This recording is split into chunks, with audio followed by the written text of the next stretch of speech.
অন্তর্বর্তী সরকারের প্রধান উপদেষ্টা ডক্টর মোহাম্মদ ইউনূসের প্রতি আহ্বান জানিয়ে গণ অধিকার পরিষদের সভাপতি নুরুল হক নূর বলেছেন, যেকোনো মূল্যে যে সংস্কারগুলো আলাপ আলোচনার মাধ্যমে ঠিক হবে সেগুলো এ সরকারের অধীনে বাস্তবায়ন করতে হবে। আজ সোমবার জাতীয় সংসদের এলডি হলে জাতীয় ঐকমত্য কমিশনের সঙ্গে সংলাপের সূচনা বক্তব্যে এসব কথা বলেন নুরুল হক নূর। নূরের নেতৃত্বে ৯ সদস্যের প্রতিনিধি দল সংলাপে অংশ নিয়েছে। তিনি বলেন, আমরা সবাই যেন প্রতিশ্রুতিবদ্ধ থেকে জোর দিয়ে হলেও দেশ ও জাতির বৃহত্তর স্বার্থে কার্যকর সংস্কারগুলো বাস্তবায়ন করি। সংস্কারের ক্ষেত্রে ব্যক্তি, দল ও গোষ্ঠীর চেয়েও জাতীয় স্বার্থ ও দেশকে প্রাধান্য দিই।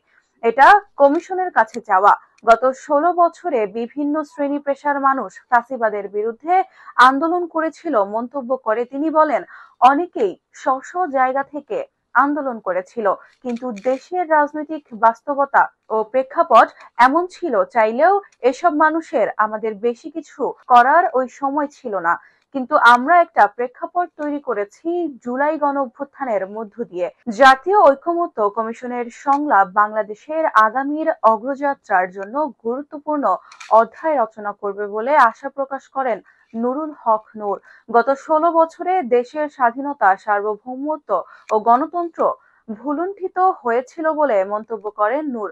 তিনি বলেন, ভবিষ্যতে যেন কোনো শাসক এরকম পথ অবলম্বন করে নাগরিকদের নিপীড়ন সহ দেশকে ঝুঁকির মধ্যে না ফেলতে পারে। সেজন্য কার্যকর সংস্কারের লক্ষ্য নিয়ে জাতীয় ঐকমত্য কমিশনের মাধ্যমে বাস্তবায়ন করতে চাই। জাতীয় ঐকমত্য কমিশনের ১৬৬ প্রস্তাবের মধ্যে ১২৭টিতে একমত, ১৫টিতে দ্বিমত, ২৩টিতে আংশিকভাবে একমত বলে লিখিত মতামতে জানিয়েছে বলে জানা গেছে।